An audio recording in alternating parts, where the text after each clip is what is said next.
எல்லாரும் காலை வணக்கம். இன்னைக்கு மண்டே. ரித்து வீட்டில் இருக்கான். இன்னைக்கு மண்டே மாதிரியே இல்லை. பூஜை எல்லாம் க்ளீன் பண்ணல, இன்னும் வீடு வலிக்கல, வீடு கூட்டல, அப்படியே இருக்குது. எல்லாம் போட்டபடியாக இருக்குது. எங்கள் கிச்சனை பாருங்கள் எப்படி இருக்குன்னு சொல்லிட்டு. இவ்வளோ அழுக்காக வச்சதே இல்லை என்றைக்குமே. இன்றைக்கி இருக்குது. ஏன்னா இன்றைக்கி ஃபஸ்ட் நாள் சுஜிக்கு ஸ்கூல் ஓப்பன் ஆகிடுச்சு. அவன் ஸ்கூலுக்கு போயிருக்கான். அதனால் இன்றைக்கி கொஞ்சம் லேட் ஆகிடுச்சு எல்லாமே. இனிமேல் ஸ்டார்ட் பண்ணிவிடுவோம். இன்றைக்கி ஃபஸ்ட் நாள் தான் கொஞ்சம் நாங்களும் சீக்கிரமாக எழுதிக்காம லேட்டாக எழுந்துச்சுனால கொஞ்சம் எல்லாமே அர்ஜென்ட்டில் இருக்குது. இவ்வளோ பாத்திரம் இருக்குது. எப்போ நான் க்ளீன் பண்ணி என்ன பண்ண பொறுத்து பார்க்கலாம். இது எவ்வளோ நேரம் டைம் எடுத்துக்குதுன்னு பார்க்கலாம். அதுக்குள்ளே உங்கள் வீடு மாப்பு போடணும். மாப்பு போட்டு வச்சுருக்கப்ப தான் ஒரு 10 நிமிஷத்தில் ஆகிடும் வீடெல்லாம் வலிச்சு. ரித்து நல்லா ஜாலியாக எழுந்திரிச்சிட்டு பால் குடிச்சிட்டு ஒரு இட்லி சாப்பிட்டுட்டு படுத்துட்ருக்கான். கண்டினியூ பண்ணலாம். கிச்சன் க்ளீன் பண்ணால் தான் வீடு க்ளீன் பண்ண மாதிரி இருக்கும்.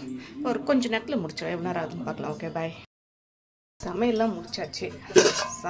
கத்திரிக்காய் சாம்பார் போட்டிருக்கேன். தயிர் போட்டு வச்சுருக்கோம். ரைஸ் வைக்கணும். அதை மட்டும் செஞ்சால் முடிஞ்சது. அதோட கண்டினியூ வீடியோ. ஸ்டவ் எல்லாம் கழுவி க்ளீன் பண்ணியாச்சு. பாத்திரம் எல்லாம் கழுவியாச்சு. கொஞ்சம் அந்த இட்லி பாத்திரம் மட்டும் ஒரு 2 பிளேட் இருக்குது. அதை கொஞ்சம் ஊறணும். அதனால தான் பாத்திரம் கழுவி க்ளீன் பண்ணிட்டோம். கிச்சனும் எல்லாம் வலிச்சாச்சு.